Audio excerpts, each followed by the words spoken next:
So I'm writing a theme song for a PBS show, and something really interesting just happened. Okay, so first I have to tell you about the setup that I have. I have these two Nakamichi cardioid microphones set up in this ORTF pattern, and they're running into this first stage mixer. Why are they doing that? Why aren't they going straight into a preamp? Well, it's because these actually take 10 volt phantom power instead of the regular 48 volt phantom power.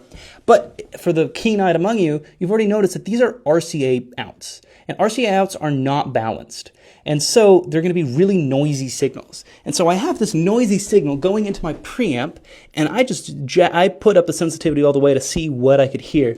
There's not just noise in the system because there's current running through the wire, but because there's actually a ton of interference in the world around us. The reason I bring all this up is because when I was listening to the recording of my piano through that wire, I could hear music, but it was not coming from the piano.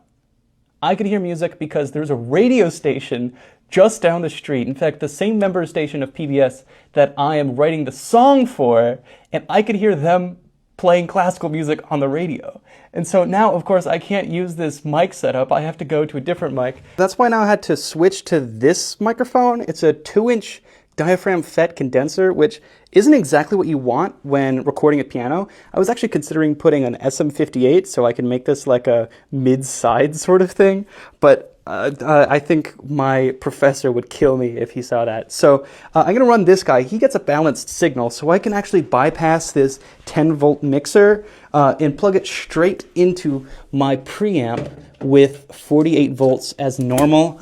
So will this actually give me a better sound? I don't know. At least it won't be noisy. At least you can't hear the radio on it while I play. So I'll let you know how this goes.